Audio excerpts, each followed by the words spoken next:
Jesus Christ, who died and gave his life for many, and shed his own blood for us, that we may be reconciled back unto God. I greet you with Jesus' joy. Yes. Had not been for the Lord who was on our side, then the enemy would have swallowed us up a long time ago. Yes. But we thank God for his grace, his mercy, and his compassion. I give honor to my own wife and helper. Amen. And thank God for all the saints of God. Amen. Who have pressed their way out to the house of God. Amen. It's just a blessing that everybody is still in the land of the living. Yes.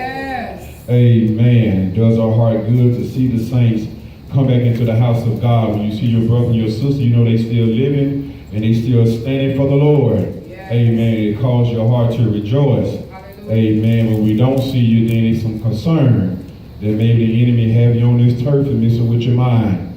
Amen. And we have to keep you in prayer. Yes. Amen. Judges, the 2nd chapter. I want us to be very mindful, amen, of the Lord's house. Let's be respectful to God's house. Amen. If the children start making noise, please take them out to the children's room. Amen. Let's not distract the spirit of God. Amen. Now, you go to court, you're going to respect that courthouse. Because you know that bailiff going to come snatch you up. Amen. Now, how are we going to respect the man more than we respect God? Amen. Now, if I had some brothers in here to rough you up, then you'll be quiet. Amen. Don't disrespect God's house because you say to yourself, well, they don't supposed to put their hands on me. You start getting unruly, Pastor is going to put his hands on you. Amen. You're going to get up out of here. Amen. Judges, the 2nd chapter, verse 1 through 5. Amen. We didn't grow up in Beverly Hills. I grew up in the hood. Amen. I ain't scared. Amen. And an angel of the Lord came up from Gilgal to Bochum and said, I made you to come out of the land of Egypt, and I have brought you up unto the land which I swore unto your fathers. And I said, I will never break my covenant with you. Oh, yeah. And you should make no covenant with the inhabitants of this land. You should throw down their altars, but you have not obeyed my voice. Why have you done this? Wherefore I also said, I will not drive them out from before you, but they should be thorns in your side, and their God should be a snare unto you. And it should come to pass, and it came to pass when an angel of the Lord spake these words unto all the children of Israel, that the people lifted up their voice and wept.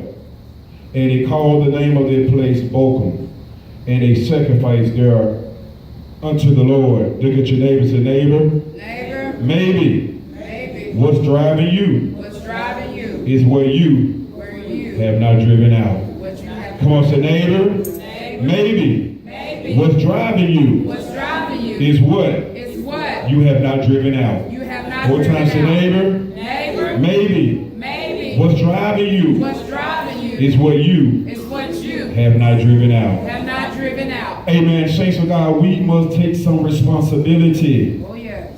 as saints of God. That sometimes there are things in our life that is irritating us.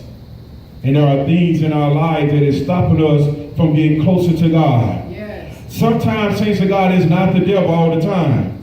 Sometimes it's us, saints of God, because sometimes there are things and people that God has told us to remove out of our lives that we have not obeyed God yet, and they're still there. Saints of God, sometimes the nights of weeping and the nights of crying and the nights of feeling pain and the nights of feeling sorrow comes because sometimes we are holding on to things and holding on to people that God told us a long time ago to get rid of. And sometimes we are asking God, God, what is going on? How come it seems like it's so hard for me to get closer to you? And how come it seems like it's so hard for me to press forth, God? And how come it's so hard, God, for me to hear you? And how come it's so hard for me to enjoy your presence the way that I'm seeing my other brothers and sisters in Christ enjoying your presence? Yes. Sometimes it's because it's some things or some people that God told you to move out your life a long time ago, but they're still there. Yes. And saints of God, we got to take some responsibility. Some things and some people we have allowed to stay there too long. And saints of God, it's been so long that now it seems like that we can't break out of it. Now it seems like when we try to call out to Jesus, it seems like don't nothing happen. And now when we ask God to deliver our mind and to deliver us, it seems like it's a stronghold. And it seems like it's hard for us to break out of that dark place. It's hard for us to break out of that stronghold. Yeah. But saints, God, I told you that we got to take some responsibility. That sometimes the things around us and the people around us that God had told us to remove a long time ago. Come on. And we still have them there. And saints of God, this is the children of Israel here in Judges chapter 2. That God told them that they go to Deuteronomy, the 7th chapter. Because I have to take you this way before I really get off into this. Because the angel came up and rebuked the children of Israel. The same angel who helped them get into Jericho is now coming back and rebuking them. Deuteronomy, the 7th chapter. Because the angel is a messenger. Oh, yeah. And the angel speaks the message of God. You got to understand that your apostles, your prophets, your evangelists, your pastors and teachers were nothing but messengers. Yeah. But saints of God, we have to say what God tells us to say. When we get up before you, what's the purpose of coming into the house of God if the pastor, if the man of God is not going to tell you what God says? And sometimes the message is going to be different from the last time. You may come in one Sunday and the pastor is preaching you over the pews. And you might be jumping up and down over the pews. But the next Sunday you come in, God might be bringing forth correction in the house of God. Don't get mad at God. Don't get mad at the messenger because the messenger is speaking what God is telling him to speak. The Bible says, whom the Lord loveth, he chastised. When God loves you, God will correct you when God knows that you are in the wrong. But sometimes, saints of God, we get mad at the messenger. We get mad at the pastor and who the pastor think he is. I think I'm the pastor. I think I'm the person that God put in place that will roll out your soul. Do you hear me, saints of God? Yeah. But God had told them before they went into the promised land. God gave them a promise. God said, I'm going to bring you into the promised land. But look what God told them to do when they get into the promised land. Look at Deuteronomy chapter 7, verse 1. When the Lord your God shall bring you into the land, whither thou goest to possess it, and has cast out many nations before you, the Hittites, the Jebusites, the Amorites, the Canaanites, the Perizzites, the Hivites, and the Perizzites, and the Hivites, and the Jebusites. He said 7 nations that are greater and stronger than you. Yeah. Come on now. He said, when the Lord your God shall deliver them before you, thou shalt smite them and destroy them. Yeah. You shall not make a covenant with them, nor show mercy unto them. He said, neither shalt thou make marriages with them. Thy daughters thou shalt not give to their sons, and their daughters you should take for your sons. Why? He said, for they will turn away your sons from following me. Yes. That they may serve other gods. He said, so shall my anger be kindled against you, and I'm going to destroy you suddenly. Look at verse 5. He said, but thus shall you deal with them. You shall destroy their altars. You shall break down their images. You shall cut down their groves and burn their graven images with fire. What was the command of God? God said, when you get over into the promised land, he said, I want you to chase these people out. Yes. He said, don't make no covenant with them. He said, because if you make covenant with them, he said, they're going to pull you away from me. Yes. He said, they're going to have you worshiping idols and have you worshiping their gods. This was the command of God. God said, when you get over there, I want you to drive them out. Somebody say, drive them out. Drive them out. God didn't say, I want you to sit up and talk to them, but God said, I want you to drive them out. God said, I'm going to give you the promise, but when you go into the promised land, he said, I want you to drive the inhabitants out of the land. Why did God say this? Because when you read about the people that was in the land of Canaan before Israel got over there, these were some wicked people. Yes. The Bible said they used to get their children and throw their children into the fire. They used to offer their children up to their false gods.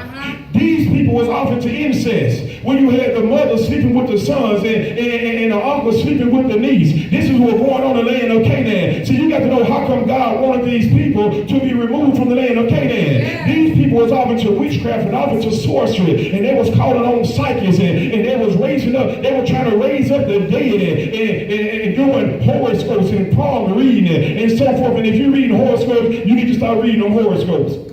It ain't nothing to read witchcraft. If you want to know something about your life, you need to come to God. Do you really thanks God? But God said, I'm chasing these people out the land. He said, because of their wickedness. He said, they're getting their children, throwing them in the fire. Because they are offering their children as a sacrifice to their false gods. Do you hear me, saints God? So God said, when you get over there, I want you to drive them out. God said, do not hang around them. God said, don't give your sons to be married to their daughters. God said, don't make no covenant with them. God said, if you make a covenant with them, he said, they're going to pull you out of my presence. He said, they're going to have you worshiping idols and worshiping their false gods. So this was a command of God.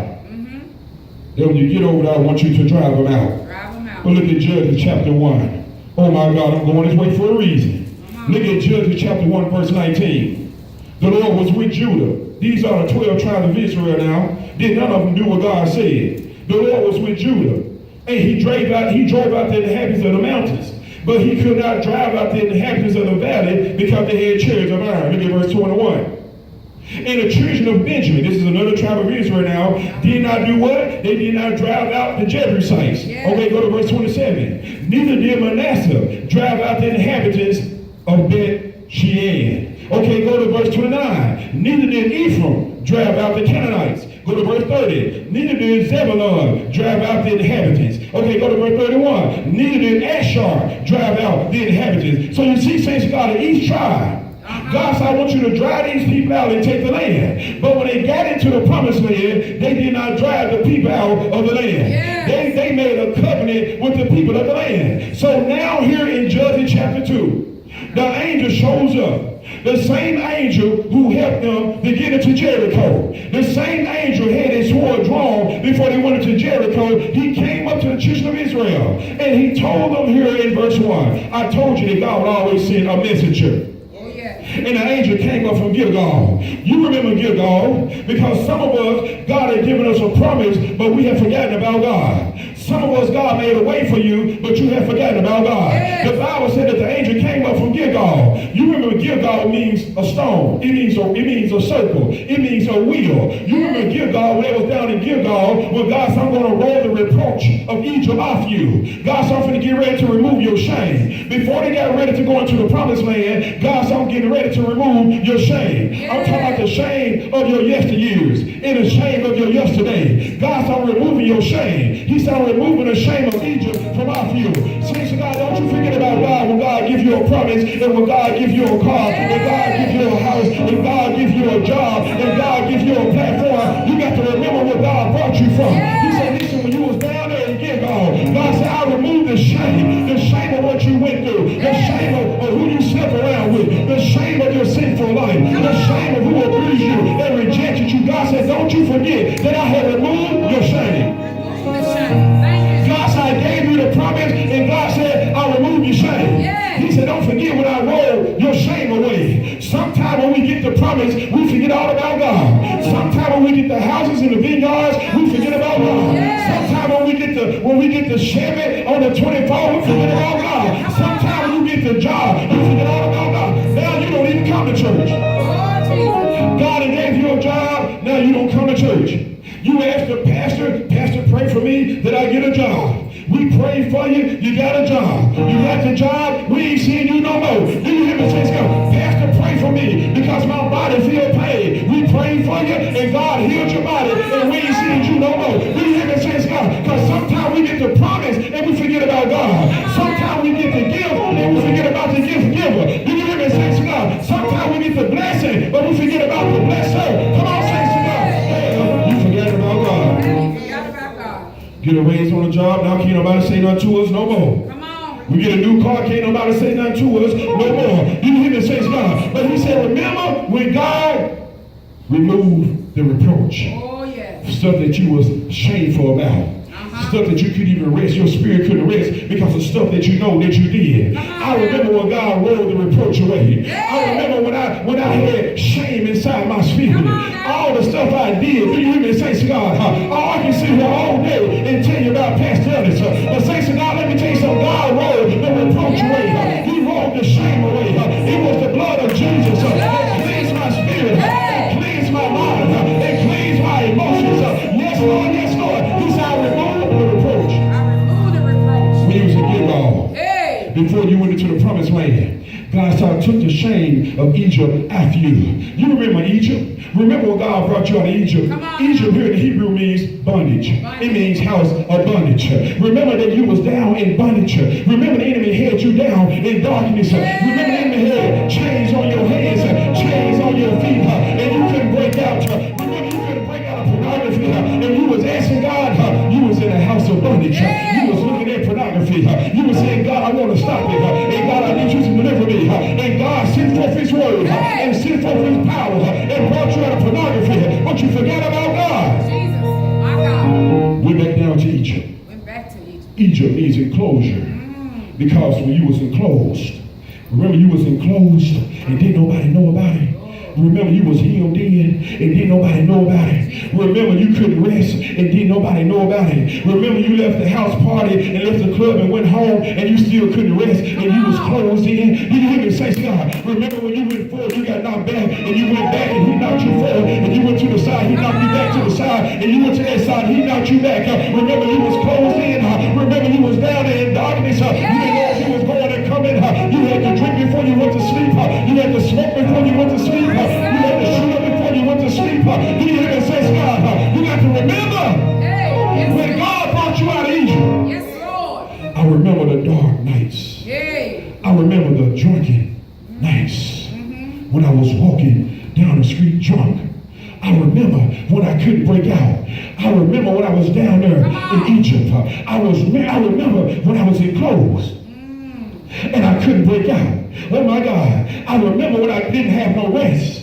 That if I didn't drink, I couldn't go to sleep. If I didn't smoke some weed, I couldn't go to sleep. Come on, saints, God. Some of us right now, you down in Egypt. You can't go to sleep unless you smoke, unless you drinking, unless you popping some pills. Come on, saints, God. You ain't gonna tell nobody about it, but God know you down in Egypt. God want you down in a dark place. Yes, Lord, yes, Lord. But don't forget about God. When God brings you out the dark place. Yes, Lord. I remember Egypt. Egypt means a siege. Because back in this time, cities had walls around them. And when another army wanted to get in, they would siege the nation. They would make sure nobody came out and nobody went in. And this is how the enemy hit a lot of us when we was down there in Egypt. We couldn't come out, and the enemy didn't let nobody in to help us. You hear me say, God, we couldn't break out and praise God.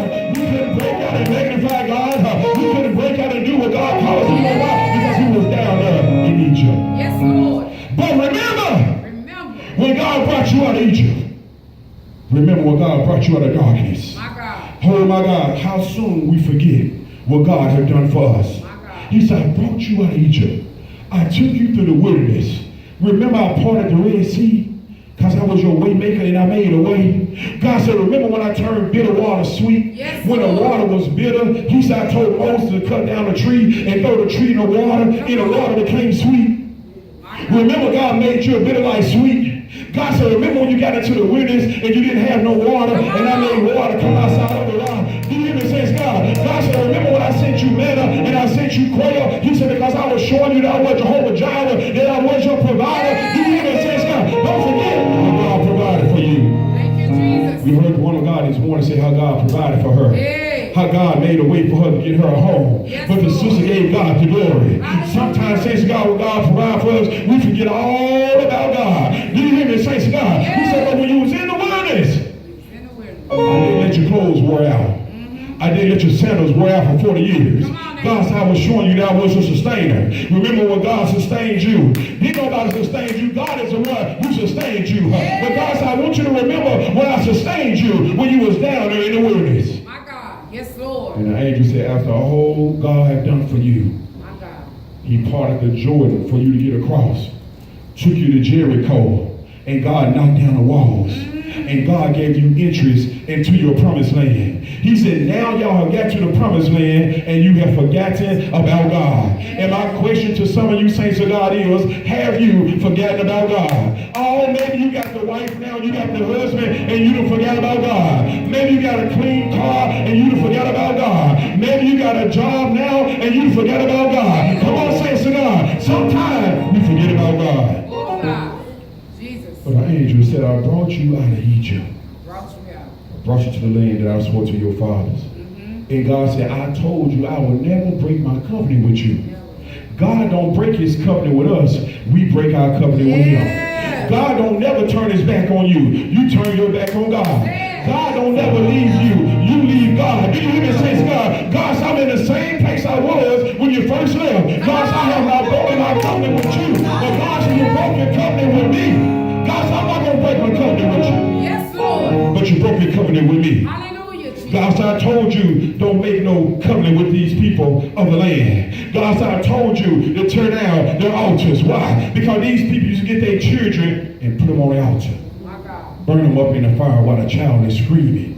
Because they was offering the child up to this idol of who they thought was God. Saints of God, you got to see what kind of altar you got in your house. Because the altar is a place where you offer up sacrifices. You hear me, saints of God? And we got to see what kind of altar that we got in our homes. And what altar that we got in our community. And what altar we got in our nation. And what altar we got in the house of God. Saints of God, when you walk in your house, whose altar is in your house? Jesus. When you walk in, is it an altar? It's unto God.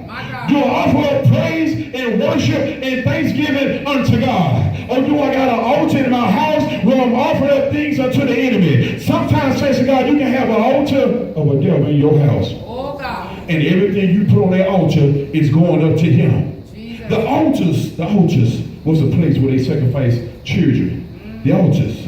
When we look at America, we got those same altars up right now today. Yeah. Because in America, every day, 3,000 children are aborted. Every day in America. Yes. In the whole world, 50 million children are aborted every year. Do you hear me, saints of God? But in America, we have altars of demons in our land. And we get our children and we kill our children. Do you hear me, saints of God? You got to see what kind of altar you got in your house and what kind of altar you got in your nation, what kind of altar you got in your home. Do you hear me, saints of God? He said, I want you to tear down the altars. Tear down. Yes. Tear down every demonic altar. Yeah. Tear down every altar that's not giving God praise and that's not giving God worship. It's not giving God honor. Come on, saints of God. We don't want to talk about it, but here in America, we are no different from the people in the land of Canaan at this time. Because just like they was killing their children, we killing our children. Do you hear me, saints of God? Just like they were seeking out witches and warlocks. See, we don't want to hear this in the house of God. But they were trying to go to witches and the warlocks and what should I do? And read my palm and tell me my horoscope. Tell me what they don't have. Come on, saints of God. Sometimes we got the saints and you offer to witchcraft.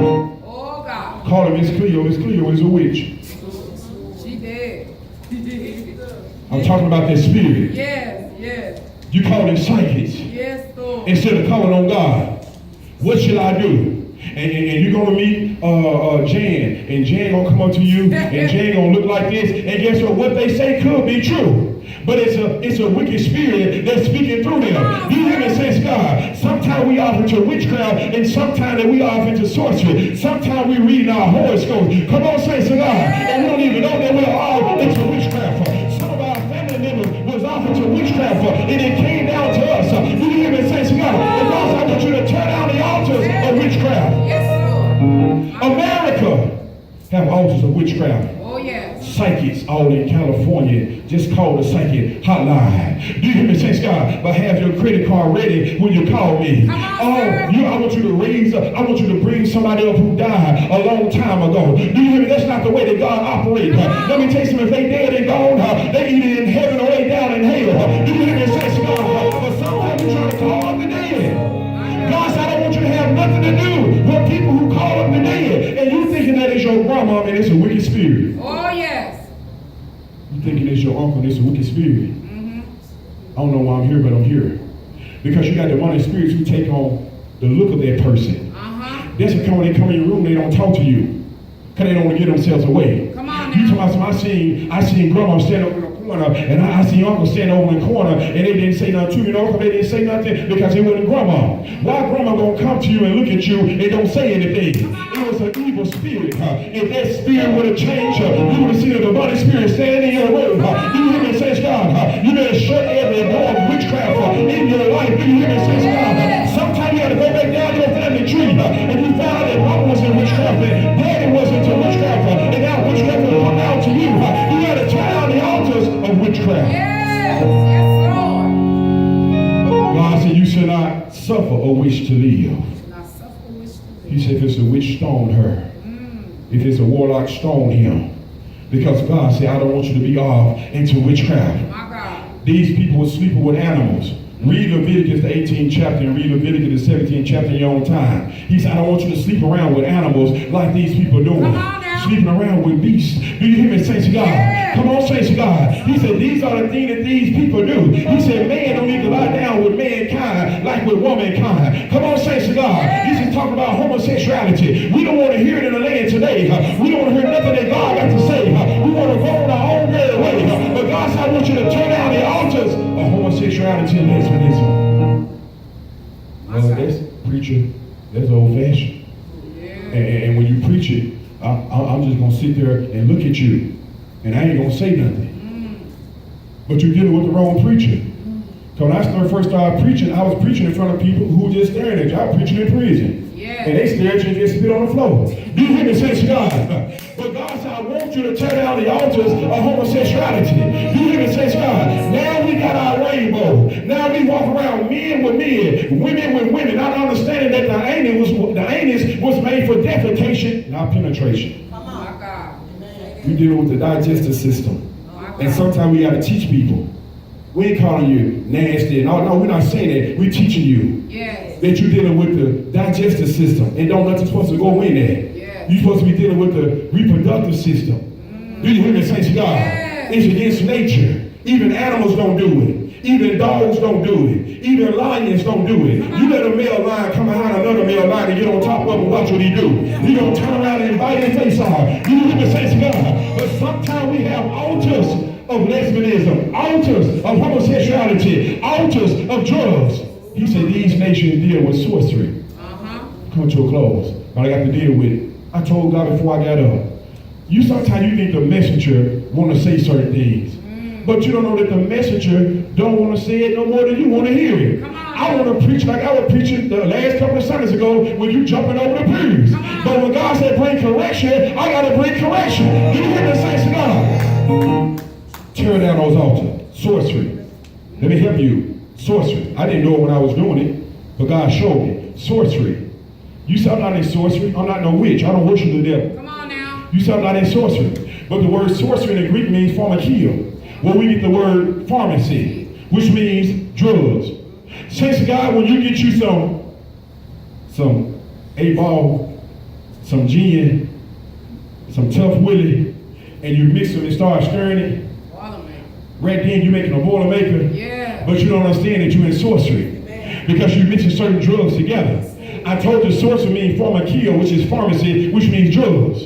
And when you deal with sorcery, it's abracadabra, it's magic. 1 minute you nice and kind, you drink that Boilermaker abracadabra, guess what? Now you violent. You hear me, saints of God? Because you don't even understand that you offer some sorcery. Grab me a Swisser, cut it up and fill it with weed. They said twist it, light it, twist it, light it, twist it, light it. But you put primo, you drop it in embalming fluid. You drop it in stuff that dead that they put inside of dead people. You even says God, you don't even know that you're offering to sorcery. Yes, my God. A nation full of sorcery. Oh my God. Altars of sorcery. Yes. In our homes, sorcery is going on. Jesus. Demonic spirits rule and reign in our homes because they're in the atmosphere. And we wonder how come things are so chaotic. And how come everybody arguing with each other. And how come can't nobody rest. You know why? Because you don't understand the devil got you up on a sorcery. And he's trying to keep you up on a sorcery. Abracadabra, now you're nice. Abracadabra, now you're mean. Abracadabra, now you're stressed out. Abracadabra, now you're depressed. Do you hear it? Because he got you up on a sorcery.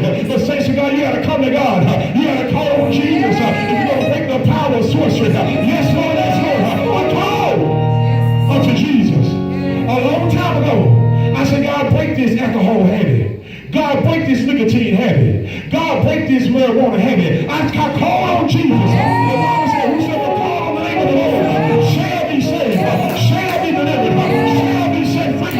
You gotta call. Yes, Lord Jesus. Yes, He said Lord. these altars need to be torn down, but they didn't tear down the altars. And tear them down. They went into the promised land My God. and then tear down the altars. Yes. Oh my God. And look here, oh my God, in verse 3, look what he says. He said, wherefore I also said, I will not what? Verse 3, wherefore I also said, I will not drive them out from before you. Yes. But they should be thorns in your side. And your God should be a snare unto you. God said, since you didn't drive them out like I told you, God said they're going to be thorns in your side. Yeah. Saints of God, thorns is something that stick you and it irritates you. Sometimes you are constantly irritated and you wonder how come you constantly irritated. But God said the reason why come you're going to be irritated is because I told you to drive them people out. Yeah. God said I told you to tear down the altars. God said I told you to remove them out of your life. But God said you have not obeyed my voice. Therefore you started getting stuck. Therefore you started getting stuck. You hear me, saints of God. You started being irritated. You can't lay down and rest at night. Sleep leave away from you. You be glad when it get night. And then you be glad when it get morning. You know why? Because I cannot rest. But sometimes, saints of God, Yeah. it's because we have not driven out things and people that God told us to drive out. Yes, Lord. And sometimes we blame God, and God said, no, you can't put it on me because I told you to drive it out. Yeah. And God said, I'm still giving you the opportunity to drive that out of your life so you can know me. Do you hear me say, God? So you can experience my joy. God said, I don't want you to be bound. God said, I don't want you to walk in darkness. God said, I don't want you to be in confusion. God said, I don't want you to be a man of sorcery. But God said, I got a purpose for you. God said, I got a calling for you. But all you have to do is cry out. Yes. Jesus saved me. Jesus delivered me. Yeah. Jesus set me free. Oh my God. Thorns. Thorns. Thorns are on roses sometimes. And when you go to pick that beautiful rose, you still get stuck. And this is 1 week going on and we trying to do something, but you still get stuck. You got with that woman or that man and they stuck you. Do you hear me, saints of God? Oh, it's an irritation. Ever got a piece of thorn up under your skin? It was very irritating. Yes. Every time you touch something with their hand, it was irritating. Come on. Do you hear me, saints of God? Sometimes that thorn will go deep inside your skin. And sometimes you got things around you and people around you that God told us to have around you. Sometimes they go deep inside your heart. It's hard for you to shake them. Oh, you ain't going to talk to me. It's hard for you to shake that man. It's hard for you to shake that woman. It's hard for you to shake them drugs. Why? Because I disobeyed God. I kept them around. Oh, Jesus. Now, they have gathered to my heart. Oh, yes. God, I want to obey you, but I'm still thinking about when I get home. My blood is there. Jesus. We love our stuff more than God. Yes. We got to be truthful about it, saints of God. We love the person we with more than God. You say, well, I love God. He said, you love me, keep my word. He said, don't call me Lord, Lord, and you won't do what I say. The preachers try to tell you what God is saying, but they're going through one ear and out there. You know why? Because when the enemy, when God is speaking, the enemy is speaking in your ear. And don't listen to him and get your mind on something else and look at your phone and do this. You know why? Because he's trying to distract you. Do you hear me, says God? But when you at the JC concert, don't nothing distract you. When you somewhere, don't nothing distract you until you come into the house of God. Because they're trying to get your attention of what God is saying. He wants you to stay down in Egypt. He wants you to stay down in darkness. He wants you to stay down in sorcery. He wants you to stay down inside of an enclosed place. Do you hear me say God? But God is speaking. Tear down those altars, says the Lord. God said, I'm telling you again, remove that and remove them out of your life. And God said, then I will manifest myself to you. Do you hear me say God? God is speaking to us again. And God said, this is the reason why you can't break out. My God. They started losing wars. When they first, they was winning wars. They said, God, how come we can't beat these people? God said, because you made a covenant with them. Made a covenant. Divorce, drive out means to divorce. Sometimes we got to divorce some things. Oh, Jesus. I'm not telling you something I haven't done. I had to divorce a whole lot of things. Oh, yes. I had to divorce CDs and people and drugs and alcohol. I had to divorce all that. Because the anointing costs something. If you don't walk with God, it's going to cost you something. You ain't going to walk in the presence of God and it don't cost you nothing. Jesus said, take up your cross and follow me. And she said, I want to know something. My God. And I want y'all to help me. Because I'm not this smart. But I want y'all to help me. My God. How come we want preachers to play with us? Come on now. Why do we want preachers to lie to us? Preach. Lie to me, Real. Tell me a lie. Don't tell me what God say, but tell me a lie. Come on. We want preachers to play with us. We want them to play with our soul. Come on, Do you hear me say, God? I'm not going to give my tithes and offering to nowhere where a man is playing with my soul. Come on When I I know that I'm doing wrong and he ain't never said nothing about it, he ain't hearing from God. Come on now. But if you're hearing from God, he'll be knocking on my door every Sunday I come in. You hear me? Says God. Sometimes we want preachers to play with us. And this is the reason why you got a lot of hired shepherds is getting up lying to you. Come on now. You all right. Uh-huh. You saved by grace through faith. Hey. And you're doing wrong and you're in the clubs, you're dropping like this, how and all that. God understands. Come on now. Welcome to I'm Lying Church. Do you hear me? Say to God. Because they don't care about your soul. But God said, I will give them pastors after my own heart, who will feed them with knowledge. God is raising up shepherds that's going to tell you the truth. I'm going to preach the truth to you, whether you like me, whether you leave, whether you hate me. Do you hear me? Say God. Because I care about your soul. Yes, Care about your soul. Yes, Lord. God said, I want you to tear down the altars. Tear it down. Don't make no covenant with them. What kind of altar you got in your house, saints of God? Jesus. What are you offering on that altar? My God. Who are you in covenant with that God told you to get out of covenant with? Saints of God, who's sticking you? You know they constantly sticking you. You say you love them, but they constantly sticking you. My God. When you get off the phone with them, you just got stuck again. Because the person or the thing you're around is constantly sticking you. Yeah. It's an irritation in your life. And sometimes you say, God, I wish I just can just fly away and get away. But sometimes we have things there that God told us a long time ago to give up. Yes. And our angel told him, God said he ain't going to drive them out. He's going to leave them there to be thorns in your side now. Yes. And he said, when I told you to drive them out, you did. He said, now they're going to be driving you. Gonna be driving. Drive means to go on a journey. This is what God told me. Drive means to go on a journey. Who's taking you on a journey that you don't want to go on? Come on. Saints of God, you was driving the car at first yourself. But now somebody else has jumped in and now they driving it. And they taking you somewhere, you don't even know where they're going. You hear me, saints of God? I told you that what you don't drive out will start driving you. The Bible, listen, people say don't give the devil the steering wheel. Don't give him the wheel because he'll start driving. You hear me, saints of God? Some say give the devil the steering wheel, say you get in and drive. Come on, saints of God. I told you that what you don't drive out will start driving you. Yes. Yes, Lord. Or take you on a journey. Take you on a Drive means take control over the automobile and drive it. That person got control over where you going. They got control over your life. That thing got control over your life. That thing got control over where you going. Them drugs got control over you. Jesus. You can't tell it no, it got control over you. When you wake up, drugs say you better smoke me. When you wake up, that bottle say you better drink me. When you wake up, John said you better call me. Shaquita said you better call me. You hear me, saints God? Why? Because they done took the steering wheel and they driving your life in the ground. You ain't walking in the purpose of God. You ain't walking in the plans of God. Somebody else is doing the driving. You need to let Jesus take the steering wheel and let Jesus start doing the driving. Jesus, my God. God said you didn't drive them out, now they're going to drive you. You didn't tell that man or that woman to leave, God said now they're going to drive you. God said you didn't put that thing down, God said now it's going to drive you. God said it's going to be a constant irritation unto you. Do you hear me? Says God. We can come to the altar and say, Pastor, pray for me. But when the pastor gets through praying, if you don't go home and drive it out, it's still going to have a story with you. Yes, yes, Lord. Hallelujah. Hallelujah, Jesus. But we don't drive out. My God. It's going to drive us. My God. And I don't want nobody else holding the steering wheel to my life and driving it because I don't know where you're going. My God. Because you can be taking me to an early grave. Jesus. You done drove me straight into darkness and depression. And I never been as depressed until I met you. I never been as beat down in my spirit until I met you. You done drove me into a place of depression and despair and loneliness and worry. My self-esteem is down to the floor. When I didn't used to feel like this at first, I know that I disobeyed God.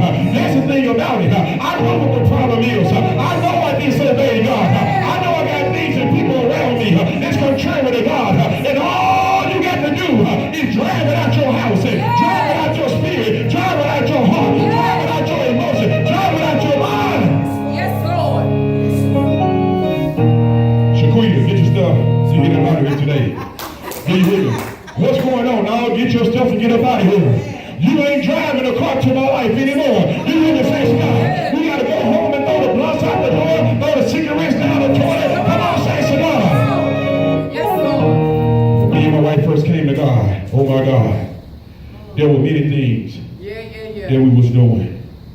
But when we gave our life to God, I started breaking CDs, throwing radio out the door. My wife said, man, what are you doing? You know why? Because I was serious with God. Yes. I had ran those streets. I was in darkness. God was calling me. I knew God was calling me. I was a Jonah on the run. And everybody's life I came into, I messed their life up. You know why? Because I was a Jonah. My wife didn't even know I was running for God. I got with my wife and I was running for God. I knew I was running for God. Every time Jonah get on the boat, all the storm would get ready to come. Your boat would begin to rock. The lightning would begin to flash. The thunder would begin to roll. Waves begin to crash into your boat. But I was in darkness. My God. I was running from God. And I made a promise to God one time. Because some of y'all made a promise. I got to give you my testimony so you don't think I'm messing with you. Come on now. And some of you made a promise to God. You broke your promise. You know you did. You know who you are. But God is speaking to you now. But Pastor broke his promise to God. And I was on my way. I was in the streets. And the enemy was on me so tough. He was trying to kill me because he knew one day I'm going to be before you, preaching to you. Come on now. Telling you to come out your darkness. Come on now. And the enemy was on me. I couldn't even rest. I had to drink before I went to sleep. I was in my room one night laying in my bed. I had black couches in my room, black leather couches. I had 6-point stars on the wall because I was running with the gangster disciples. And I was laid there in the bed trying to go to sleep. I looked on the couch and it was dark, but I still seen black spirits on the couch. The next thing I know, I could move. They was holding me down. The only thing I could move was my eyes. I was trying to scream out to my brother that was in the other room. He was right in the other room. I was looking at him, and I couldn't even say his name. But the Lord told me, he said, be still. And I was still. That thing jumped off me. God stepped in. The next day, I got up, and I was walking down the street. 2 women pulled up I never seen in my whole life. 2 heavy salt women. When they pulled up, their face looked like it was shining. She said, young man, she said, I don't know you. She said, I never seen you. She said, but God told me to stop and tell you that he loved you. I said, well, all right then. And she said, like I said, I don't know you. I never seen you. But God told me to stop and tell you that he loved you. God was reaching out to me. Yes. And I wouldn't listen to God. And God said, throw him back in the cell. I went back into the county jail with my mat. Went in the room. My homeboys, what's up with you? I shut the door. Went in there and laid out and went to sleep. I hadn't slept like that in months. Do you hear me, saints of God? And some of you running away from God. You can't rest down inside your spirit. Do you hear me, saints of God? But sometimes God got to put you on your back to get your attention. Do you hear me, saints of God? The Bible says that they was down there in Bochum. Bochum means weeping. Because some of the stuff we got in our life that God told us to cast out, he got us weeping right now. You know about that man you started crying about, that woman you crying about. And you know it got you weeping and got you stressed out. And we come to church and we dance and we shout and we dressed up, we look real nice. Come on now. But deep down inside our spirit, we weeping. We crying, don't nobody even hear us, but inside our spirit, we screaming out for him. Yeah. Do you hear me, saints of God? But God said, I'm reaching out to you today. Yeah. God said, I'll tell you the same thing I told you last time. God said, remove that thing and remove those people out of your life. And God said, if you remove them out your life, God said, my glory is going to be revealed in your life. When the angel got through talking, the people got to weeping. But they did something. They built the altar unto God. Yes. And they offered sacrifices. Oh, yes. And the saints of God, that's all you got to do. God is waiting for your cry. God ain't mad at you. If you repent, God will forgive you. He'll throw your sin as far as east to west. Yes. But saints of God, you gotta make the choice. That I'm not gonna let the devil drive my life. The devil been driving for 30 years. Yes. He's been holding the steering wheel for 30 years. He's been driving you in darkness for 30 years. You've been depressed for 30 years. When are you gonna rise up and say enough is enough? I'm coming out of this darkness. I'm coming out of Egypt. Yes, Lord, yes, Lord. Hallelujah. Hallelujah. God said maybe screams what's driving you is driving you because you have not driven it out. Yes. And saints of God, we have to be truthful in this hour. The time is short. I tell you, the Lord Jesus Christ stand at the door, and a lot of us is not ready. My God. If the Lord was to come back right now, would you really be ready? My God. Me and my wife didn't grow up in the church. We don't know all about all this church stuff. I just know that the Lord saved me. Oh, yes. We don't try to put on no show for you, no performance. I just want you to know that the Lord saved me. Yes. Do you hear me say, to God? Yes. Then one day I cried. And I wasn't crying in the church. I was at home drinking when I cried out before God. Because God will save you wherever you're in. Do you hear me say, to God? But he said, when you hear my voice, harden not your heart. Because every time you harden it, it get harder and harder and harder and harder. And you can be on your deathbed. And somebody can walk in and say, give your life to Jesus before you die. And you'll turn your face. You know why? Because over the years your heart have gotten so hard. Because every time you heard God's voice, you harden that heart. Yes. And God don't want you to perish. Hallelujah. Say to God, first I got to tell you that Pastor love you. Yes, But Lord. I have to say what God tell me to say. Yes, Lord. God don't want you to perish. Yes. You say, I'm wondering how come this nigga started driving me? How come I can't break out? I went to the altar and got prayer. Why come nothing didn't happen? God said, because I knew after you got prayer, you was going to go home and keep it in your house. Come on now. Oh, my God. Maybe what's driving you? You're driving you because you haven't driven it out. If you need prayer, you know God talking to you, I want you to come to the altar.